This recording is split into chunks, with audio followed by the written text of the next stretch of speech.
God has commissioned Pastors Christopher and Vera Urubo to preach the word of faith, ushering people into a life of limitless abundance. Get ready for an empowerment that will enable you obtain all of God's blessings. Hallelujah. Hallelujah. Praise the name of the Lord. Now, I said yesterday that I was going to start from the question one of her sisters asked yesterday, because when she asked that question, it's as though God was being unfair to the women. But I want us to know that God is never unfair to anybody. God is never unfair to anybody. And God does not rob Peter to pay Paul. And God will not rob Paul to pay Peter. You see, God does not oppress anyone for anyone, because His throne is established on justice. So God can never be unjust. Do you understand? You see, but I want to read two passages of scripture to us so that we will understand exactly what has gone wrong. Now, people are accusing, see, particularly women, the educated ones, the elites among the women, they accuse religion of being the source of the oppression of the women. And if you followed me carefully since on Tuesday, I decided to start this talk the way I started, because the first thing I wanted to point out to every woman is the fact that if you did not maximize your potential, if you did not become everything you know deep in your heart that God wants you to become, if you did not do the things God expected of you, it is not because God did not want you to do them. No, God is not responsible. God cannot be held accountable for it. There are only two people that can be held accountable for it. Either your very self, and if you are married, either yourself or your husband, or both of you. Do you understand? So God does not oppress the woman for the men, or oppress the men for the woman. That is why, if you take time to study Ephesians chapter 5, from verse 23, after the Lord has told the woman to be submissive, to be subject unto her husband in everything, God now equally went ahead to tell the man, say, look, you must love your wife the way I have loved my church. So, a man who loved his wife to the extent, please follow me now, a man who truly loves his wife, okay, to the extent that the Lord Jesus Christ loved the church, and who is ready to lay down his life physically, if needs be, for the survival of his wife, there is no way that man is going to withhold anything that is good from his wife. No way, it's not possible. Because if you realize that Jesus didn't die for the church after the church has come to know him, was that the way it went? No. Jesus died for the church even when the church was against him. True or false? True or false? When Jesus Christ was on the cross, when they were spitting on him, when they were insulting him, yes, look at you now. He said, you are the Son of God. Come down now, let us believe you. What prayer did Jesus pray for them? Father, forgive them, for they know not. So, that is the kind of prayer every married man should be able to pray for his wife. If the woman is misbehaving, if the woman is not conducting herself the way she ought to conduct herself, every man should be able to tell God, Father, I forgive my wife because she does not know what she's doing. I am answering yesterday's question. Are you following me? Are you following me? You see, so I want us to understand that God is not culpable. God is not to be held responsible. It is either the women or the woman herself or themselves that are responsible, or if they are married, their husbands are responsible, or the husband and the wife, they are responsible. It is one of the two. Now remember, I'm talking from the Christian point of view. Do you understand? I am talking as a Christian. I'm not talking on behalf of other religions. I'm only talking on behalf of the Christian religion. Now, let me show you some scriptures very quickly, because I don't want to take too much of your time today. Now, look at 1 Timothy chapter 4. Look at the word of God. Now, the Spirit speaketh expressly that in the later times some shall depart from the faith. 1 Timothy chapter 4 from verse 1. I said Ephesians before. 1 Timothy 4 from verse 1. Are you there now? Now, the Spirit speaketh expressly that in the later times some shall depart from the faith, giving heed to seducing spirits and doctrines of devils. Are you following? Are you following? Speaking lies in hypocrisy, having their conscience seared with a hot iron, forbidding to marry, and commanding to abstain from meats which God has created to be received with thanksgiving of them which believed and know the truth. For every creature of God is good, and nothing to be refused, if it be received with thanksgiving. For it is sanctified by the word of God and by prayer. Now look at 2 Timothy chapter 3. 2 Timothy chapter 3 from verse 1. This know also, that in the last days perilous times shall come. For men shall be lovers of their own selves, covetous, boasters, proud, blasphemers, disobedient to parents, unthankful, unholy, without natural affections, truce breakers, false accusers, incontinent, fierce, despisers of those that are good, traitors, heady, high-minded, lovers of pleasure more than lovers of God, having a form of godliness, but denying the power thereof. From such turn away. Now, what do you see from these two passages? The conditions we have in our homes today, they are not created by God. Do you understand? Do you understand? God is the... Look, this is... Please reduce the surround. It's too wide. Just reduce it. The conditions that are creating problems and hardship and difficulties in homes, in marriages, in families today, God is not the author. They did not originate from God. Because the word of God tells us that the blessings of God does what? Does what? And he does not add sorrow. Isn't it? Isn't it? So, God cannot in one breath declare that marriage is honorable in all and the bed undefiled, and then on the other hand now put something inside marriage that is going to make marriage to be bitter and uncomfortable for people.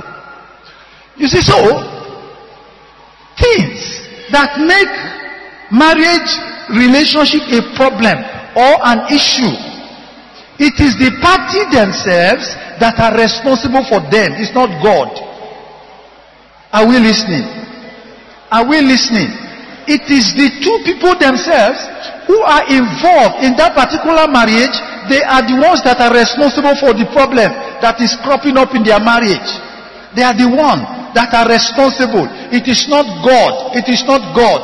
Because the word of God tells us that God does not tempt any man. Is that not what the word of God says? God does not tempt any man with sin. No, because God does not have sin. Are you listening? God does not have sin. So God does not test any man with sin. So whatsoever is going on in every marriage relationship, it is the two people that are involved in that particular relationship that should account for how they are managing their marriage, and not God. Have you followed me to that point? Have you followed me to that point? Now, you see, so we said yesterday we were going to talk about Lapidot. Judges chapter 4, verse 4. The word of God tells us, and Deborah, a prophetess, the wife of Lapidot, she judged Israel at that time.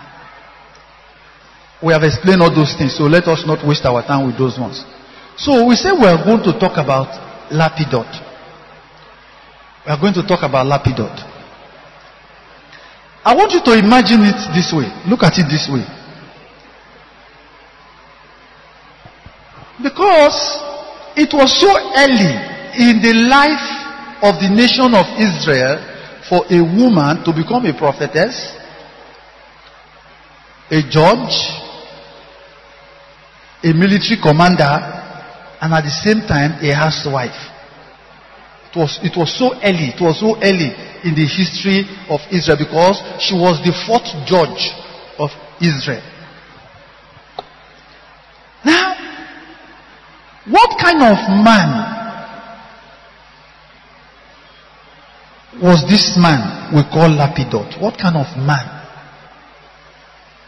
You see, because the only thing the Bible tells us about this Lapidot is just his name.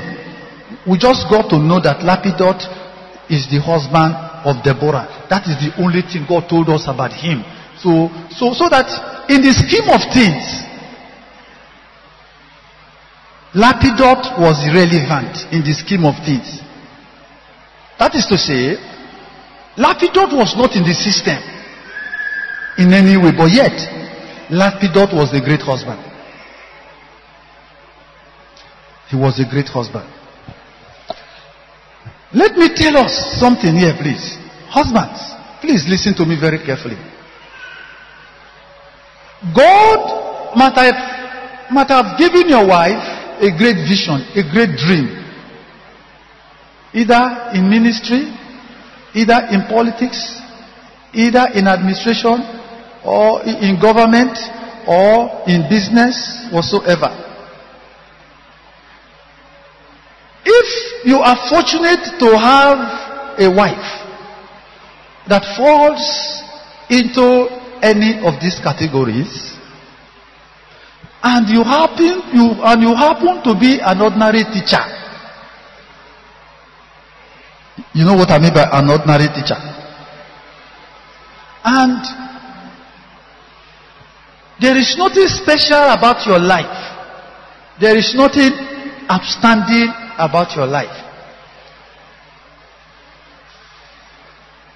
It is my sincere prayer that God will open your eyes to understand that God has given you that woman, that you will stand by her to fulfill what God has placed in her hand.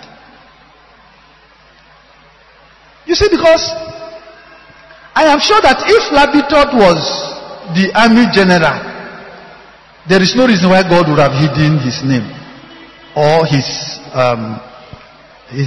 career or whatsoever he was doing. God wouldn't have hidden it. God would have told us what he was doing. Lapidot could have been just an ordinary farmer.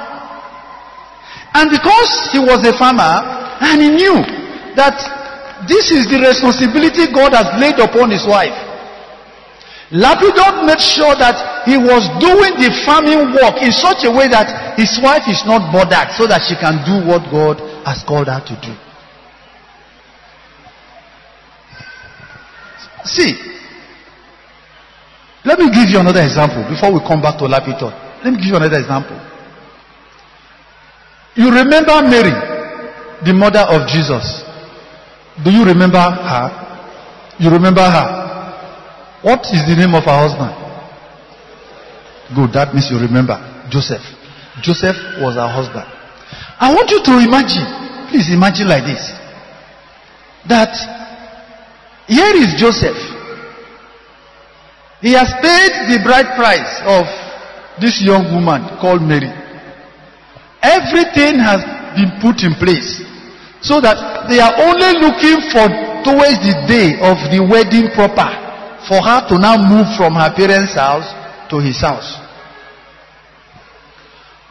Under the law, any man who touches Mary, both of them are supposed to be stoned to death by the law of Moses, because she's an adulterer. Do you understand? Do you understand? Because sometimes when we read certain things in scripture, we don't know the implication of what is going on. Now, here is Joseph. In fact, the Bible didn't tell us how he got to know that this woman is pregnant. But the Bible simply says that Joseph discovered that his wife was pregnant, and he knew he did not commit fornication with her. So definitely another man must have done it, naturally speaking, isn't it? But look at what Joseph did. The Bible tells us that because of the character of Joseph, because the decision of Joseph shows the kind of man Joseph was. The word of God says that Joseph made up his mind not to publicly disgrace his wife. Are you listening? Are you listening? Though he has discovered that this woman is pregnant, but he still made up his mind, I will not subject her to a public disgrace. Now listen. You see, as a man, the greatest act of irresponsibility that you can demonstrate towards your wife is to publicly disgrace her. It means that your sense is very small. Or how a role very small. Because when you publicly disgrace your wife, unknowingly to you, you are actually disgracing yourself. Do you understand? It is yourself you are actually disgracing. You know why? Because when people see you on the road, or they say, now that man, I don't get sense when they beat your wife for road, that man. Are people going to say what your wife did wrong? No. They will simply say, see, now the man did that. Now they beat your wife for public. When no shame, no they see, now be that. So the word of God says that Joseph decided to put her away secretly, because she does not want any harm to come to her. He does not want to be the source of her problems, anything. But the word of God said that as she was still thinking and planning how to handle the matter so that there will not be problem, Mary will not suffer any form of disgrace. That night, the Lord came to him. The Lord started to explain to him. Now, let me ask you a question. Why did the Lord wait? Why did he wait until Joseph has discovered that Mary is pregnant? Why did he wait until Joseph has discovered? Joseph has thought over the matter, and Joseph has taken a decision of how he is going to handle the matter for there to be peace. Why did the Lord wait? Or don't you think that the very day the angel appeared to Mary, that the Lord would have equally sent the angel to go and meet Joseph, say, Joseph, in case so, to be for one is to be for arm. That's not our English. Say, Joseph, remember your wife don't get belly. Now the son of God now he carry, not commit adultery, so just play it cool, just accept her. Was it not possible for God to have done that? It was possible, and that would have been the best way that the Lord should have done it, isn't it? Yes, but he didn't. He didn't because he wanted to point out to us that when we are thinking about getting married, we better have at the back of our mind that we are marrying to fulfill the will of God. You don't marry for your personal satisfaction. For crying out loud, you don't marry for your personal satisfaction. See. When the Lord said, women, submit yourself unto your own husband, as unto who? As unto who? That is to say, for you to serve the Lord better, for you to serve the Lord the way the Lord will want it, you must serve your husband. If you don't do that, you are not serving the Lord. Then, for the man, for you to prove that you love the Lord is going to check, how do you love your wife? So, if the Lord comes to the conclusion, you are not loving your wife the way the Lord Jesus Christ loved the church, you have failed. I have told you in this place before, don't make the mistake that God is going to measure your love for your wife. God is going to measure the sacrifice you are making towards your wife. God is not going to measure it by the quantum of your sacrifice per se. No, He's going to measure it by the quantum of the sacrifice of the Lord Jesus Christ to the church. He will put your own here. The one of the Lord Jesus Christ is already here. If the one of the Lord Jesus Christ press your own go down, the one of Jesus come down. You know scale? Once your own do like this, you are not in love yet. You are not in love yet. If you read your Bible carefully, Christian love is a command. It's not, love. Love is that special feeling that comes from the bottom of your heart towards a particular person. No, please. Or in a day love. That's not love. Did you hear me? That is not love. When the Bible says, husband, love your wife, please, it's a command. It's as good as thou shalt not commit adultery. Please, are you listening? Because if God says that you should dwell with your wife according to knowledge, so that your prayer will not be hindered. Just imagine. God says, as a man, you have to be careful with the way you handle your wife, otherwise your prayer will not pass your nose. Can something be more frightening than that? Because many of us, we take the word of God, we read it, and we take it as a play. Now, I'm a pastor, isn't it? Just imagine. God says, Christopher, you are a pastor. Look at the word I have said, though. If you don't want your prayers to be hindered, that woman, so love her. Now, if I want to love my wife, if I have sense, I will first of all go to check, how did Jesus actually love the church? Then, if I want to love my wife, if I have sense, I am now supposed to love her the way Jesus loved the church. Anything less than that is unacceptable. You see, so now imagine, the angel now came to Joseph, said, Joseph, look at what is on ground. But you know the most beautiful thing about Joseph? The Bible didn't record for us that Joseph asked any question. You know why he didn't ask questions? Because Joseph knew that for the Lord to have come to tell me this, my wife is innocent. My wife is innocent. Joseph didn't debate it. Joseph did not argue. And it points to the character of this man Joseph. Joseph knows that the Lord cannot lie. He trusted the Lord enough. And that is even not the end of the matter. If you read Matthew chapter 2 from verse 18 to the end, you will discover that even Joseph did not touch his wife until the Lord Jesus Christ was given birth to.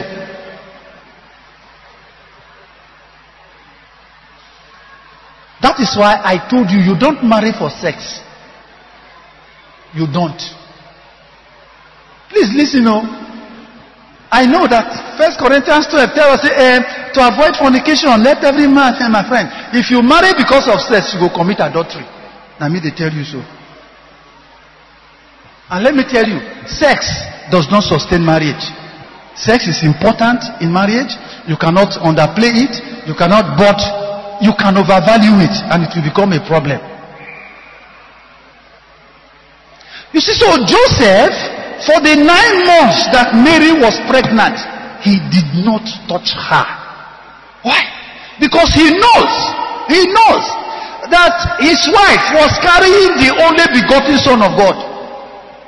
He knows that the seed that woman is carrying, he cannot afford to do anything that will contaminate him. See, brethren, let me tell you something. Let me tell you. You see that your wife, you better be interested in what she's hungry for. When I say hungry for, I'm not talking about silver and gold though. I'm not talking about the kind of soup she like to eat. So that when you wake up now, you go say, say pastor talks to make you interested in what I'm hungry for. So I want chop shawarma this morning. You need prayer. You hear what I talk so? You need prayer. Those are not the kind of thing I'm talking. No. See, the word of God is true that the word of God says God created the woman as a helpmeet for her husband, isn't it? But do you know, brothers, that your wife cannot truly help you until you help her? She can't. If you really don't sit down and make up your mind to help your wife, you will find out that she will be incapacitated. You know what it means to be incapacitated? Somebody that is incapacitated is somebody with a lot of potential, but yet the person cannot function. Do you understand? Anybody that is incapacitated, the person has capacity, but that capacity has been limited because something has not been done to the capacity. Are you listening? But my worry, my real worry is that there are so many Christian sisters in the church who are really, they've not waken up to take hold on God. They've not waken up to take hold on God. They haven't. You see, and because they haven't, God has not been able to come down and handle their husbands. Please, let me tell you, sisters, let me tell you. If God has called you into any area, whether into ministry, into business, into any particular profession, into anything, if God truly has given you an anointing, and you have taken hold on the Lord to see that ministry fulfilled, your husband has small pikin. What did I say? The men are not going to be small pikin. You know why? You see, look, there is nobody God cannot bring to his level. Nobody. There's nobody. But the problem is that because you yourself, you have not woken up to the very responsibility that God has given to you, God does not even see any need to deal with your husband so that he can give you opportunity and room to go and do it. The other day, a young man came to see me in my office. In fact, many of them, when they come, that is where I start with them. He said, Pastor, I want to marry. And when they want to say, I want to marry, they look around. Now look and say, you won't marry. I say, you won't marry. You sure? Say you won't marry. Okay. The person who won't marry is how much school the person go? See, Pastor, he never finished WAEC. I said, they finish WAEC.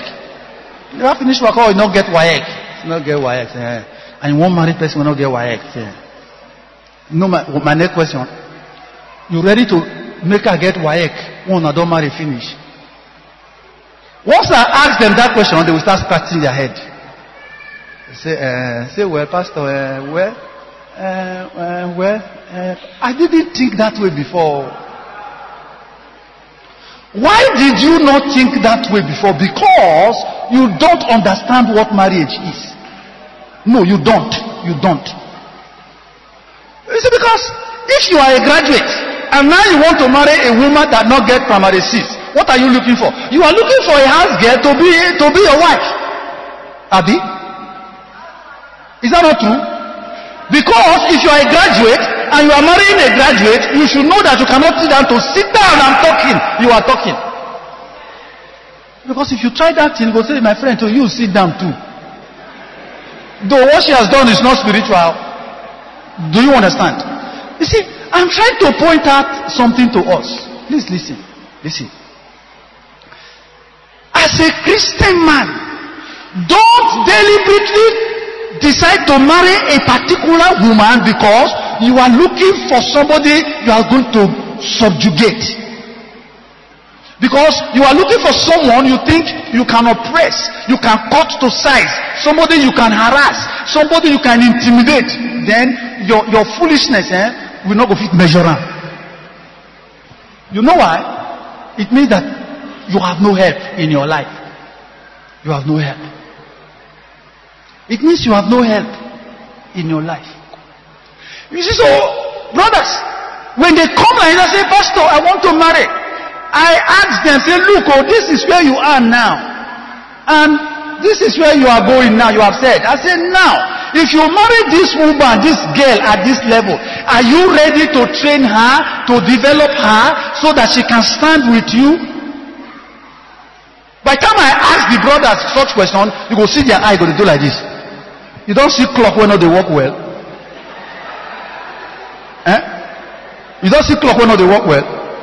That is how their eye will be making. Like cats when they catch inside of boru. That's where they put fish. Normally, when I find out that they cannot answer the question, you know what I tell them? Go and pray and come back. By the time they go and pray and come, I say, Pastor, I don't change my mind. I'm never ready. You see the problem? So, but the Bible says that Jesus so loved the church. Please, go back there. Let me show you. So that, brothers, you have to understand that that woman God gave to you, she is grace. What did I say? What did I say? And if you don't handle her very well, you are on your own. You are going to be the loser for it. So, look at that Ephesians chapter 5. Ephesians chapter 5. Let me just take 2 or 3 scriptures from there to explain what I'm trying to say. Look at verse 25. Husbands, love your wives, even as Christ also loved the church and gave himself for it, that he might sanctify and cleanse it with the washing of water by the word, that he might present it to himself a glorious church, not having spot or wrinkle or any such thing, but that he should be holy and without blemish. Now, brethren, for the church to be this glorious thing, who took the responsibility? Sisters, don't talk now, make the men talk. Brethren, for the church to be this glorious, entity, without spot, without wrinkle, without stain, without anything anybody can point finger to, who took the responsibility? Did he tell the church, say, I've died for you, me, I don't die for you, I've resurrected from the dead, so I've given you grace, I've given you mercy. Now, from now on, make sure there is no wrinkle in you. Is that what the word of God is telling us here? No. The Bible is telling us that the Lord Jesus took it upon himself to make sure that there is no wrinkle, there is no spot, there is no such like thing about the church. He wants to present the church unto himself in all his glory. Brothers, the word of God says this is how every man should love his wife. This is the standard. This is the standard. Now, if the Bible says that Jesus is handling the church, is loving the church, is taking care of the church in such a way that there will not be blemish, there will not be wrinkle, there will not be spots. It means that there are blemishes, there are wrinkles, and there are spots that he's working on to get rid out of the life of the church. True or false? True or false? that means no married man has any right to complain about his wife. He said, no. In fact, I was told that one brother in this church said that, no, all this one pastor they teach, so if they spoil our sisters, so I'm not going to marry from one sister because all our Christian sisters, they too know. You know what I said when I heard it? I said, no problem. When you go marry the outsider come. The outsider not going to learn. Yes, now, you see, people don't have sense. Which is better for you? Is it the one that is already learning how a Christian wife should be, or the one that does not know how a Christian wife should be, and you think that you are going to marry Mumu? You see what I'm saying now? So, you see brothers who deliberately want to marry someone they think does not have sense. How can you reason like that? How can you? And then by the time you marry her come now, by the time you go out to come back, we Christians, God needs to help us. Because all those useless home movies you watch, all those useless things you watch, they poison your heart in such a way that you think that that is how marriage should be practiced. That's what you are thinking. No, my friend. Brethren, that is not the way marriage should be practiced. We Christians, we have our own culture as far as marriage is concerned. We have our own Christian culture. We have our own Christian tradition as far as marriage is concerned. So, this is what the Word of God is saying. So, you will discover that all these things we are saying now, it didn't begin in the New Testament. It started from the Old. That is why God put Deborah there for us to look at. God put Deborah there for us to look at. Just imagine. Mr. Lapidot. And I am sure that as people are coming to Deborah from morning till night, please imagine it. Imagine it. How can this woman, this Deborah of a woman, how can she, as a prophetess, as a judge in Israel, as the head of the country, somebody that can lead the armed forces to front, how much time do you really think she will still have to do every other thing that most of us men, ignorantly think that is why we marry? How much time do you think this Deborah would have had? How much time?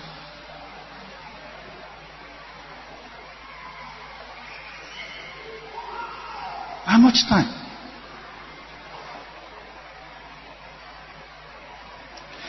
Let me explain something to you. You see, ever before I got married, I have seen what is going on in Christian homes. You know that as pastor, there are many things you see. And it is only the grace of God that helps you to actually stand and be focused. Because many things can really discourage you. I told God, say, God, if this matter of marriage is like this, I don't think I want to be married. Let me just do ministry like this and be waiting to go to heaven at the end of my ministry.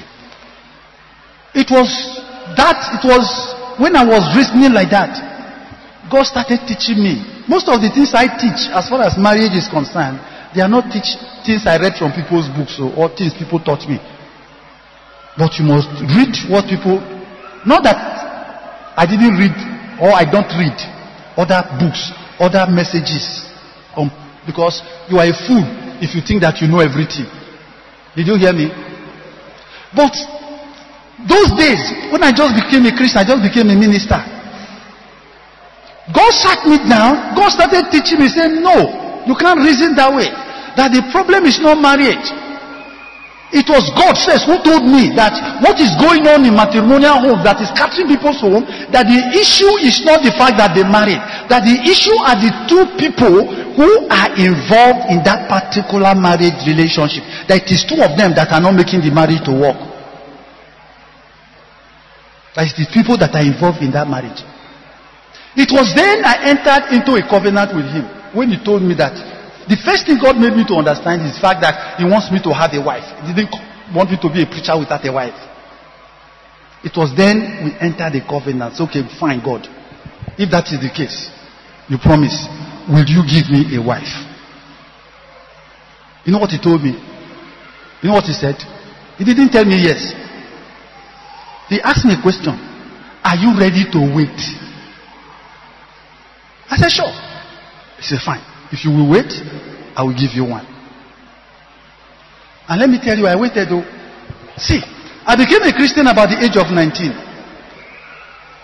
I got married at the age of 32. See, all my friends those days, I was the last to marry. You know that in a church like this now, the brothers, they have their own little clique. Do you understand? That time, the clique I belonged to that time, I was the last to marry. I was the very last to marry. Why was I the last? There were beautiful, beautiful girls in the church. There were fine, fine girls in the church. And to be honest with you, I wasn't even seeing them. Go and ask Pastor Ayo. He called me and said, Christopher, come. Sit down, sit down. Are you sure you are okay? I said, yes. He said, so why is it that the whole church, you have not seen any girl that you think is spiritual enough for you to marry? You know what I said? Not that I have not seen anyone. I said, but I'm not ready yet. You know why I told him I'm not ready yet? Because I am waiting. I'm waiting. Did I see this fine girl? You know what happened that day? Because normally, even as a pastor, I don't miss Sunday school. I don't. I make sure I get to church early enough and sit down in Sunday school. And I normally sit down in her class. But that Sunday morning, when I got to church, I went to where I normally sit down. I sat down. As she started teaching. God said, that is your wife. I said, God, now lie. This one too, no, I'm not married this one. I said, God, I'm not married. This one, I said, no. So you know what God told me? God said, no problem. But you know, we made a covenant. I said, yes. So this is the one I want for you. Say, but if you are not okay with her, anyone you bring. You see, that is why, be careful please. Be very careful. God can never force you against your will. Never. You see, that is why when I hear people say, where was God when I do this one? Where was God? God not see me when I enter the marriage. God not see me when I did it. My friend, the place where God did when they kill his son, now that is the way they enter that marriage. You hear me so? Where is the when they kill him picking? Now that is the when you enter that marriage. And if you are going to be honest with yourself, you will know that somehow God made you to understand that this road you want to tread, there is disaster. But because you choose to walk by your own will, you refuse to listen to the voice of God. You refuse. You know what I did? When I went to tell her I want to marry her, let me tell you what I did. When I went to her, I told her, I said, look, in fact, I didn't even tell her that I love her. I told her, I said, look, I want you to be my wife. I want to marry you, but I want to give you enough time. Go and pray and be sure that God is in it. You know why I told her to go and pray? Because I have an agreement with God. You see, because I told God ever before I married, I told God I want to marry a wife so that whether I am around or I am not around, she can handle the church as though I don't exist. That is why when some of my pastor's friends are complaining, I don't listen to them. I just feel sorry for them.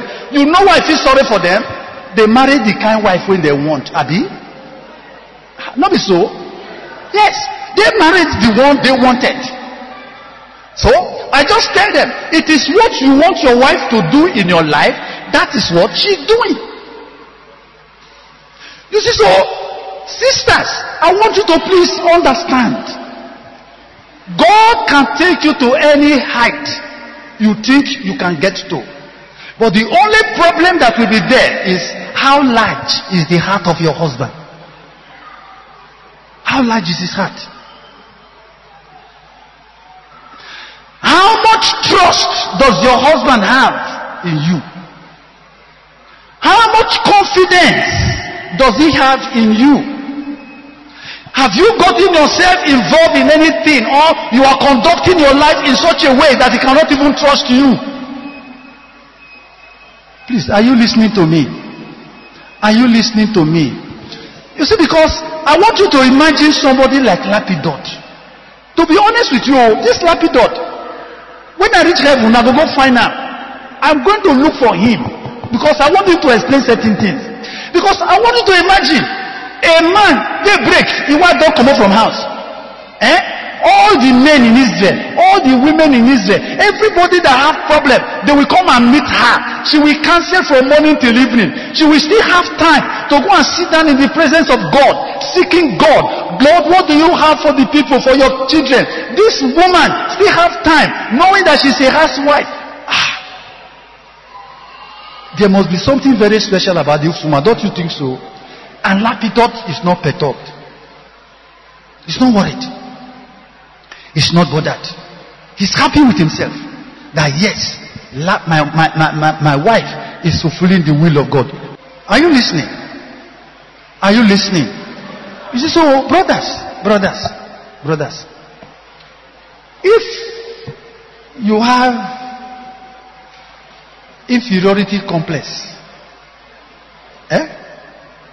because that is what is troubling many of you Christian brothers, and you carry on from your tradition, it is not the Holy Spirit that gave you that gift. It's a gift you collected from your father when you were born, your natural father. You didn't collect it from our heavenly Father. You are going to drop that gift before you go home today. Did you hear me? You are going to hand it over to the Lord. That your inferiority complex, that your sense of insecurity that is inside, that thing that makes you insecure. Oh, if my wife becomes this now, if my wife becomes that, oh, she will no longer respect me, she will not despise me, she will not look down upon me. By the way, who are you to be respected? Who you be now? You know, why do you see respect? You know, there's this brother, he will always tell his wife, you are not respecting me, you are not respecting me. So when I heard it, I say, what did it be when one made a respect her? And by the way, what is respect? I say, I asked, the wife don't curse him before? They said no. You don't insult him? They said no. You don't despise him? They say, what did the respect now? You say, when you have cooked my food, when you serve my food, you put it very well on top of the tray. You now cover it with a napkin. How do they call that thing? A napkin. You now cover it. You now carry it. You put on top of the table.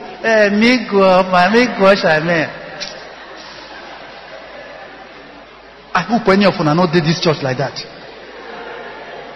I hope you are not did this church. You see, look, see. Those are things when our great grandmama do. Abba. Praise the Lord. You know, anytime people are wedding in Morning Star, I always tell them, I say, please, don't stay with anybody. I tell their parents, both parents, I tell them, I say, please, don't give these people anybody to stay with them. I tell them. You know why? Two of them should learn how to marry. Because you learn to marry. Are you listening? You learn to marry.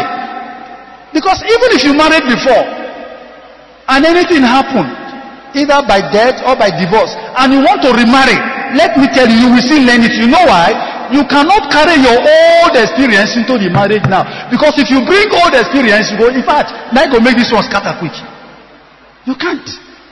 So I tell them, the two people that are just, they should learn to help each other. They should learn it.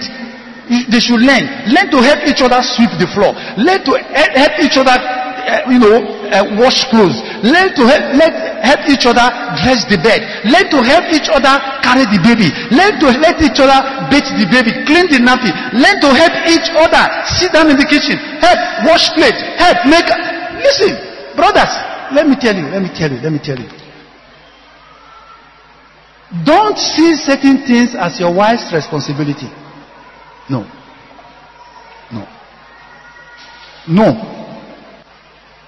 Love your wife the way Jesus loved the church and gave himself for it. That is how God expects you and me to love our wives. And I expect every brother in this church, love your wife so much that you can stand by her to fulfill her dreams.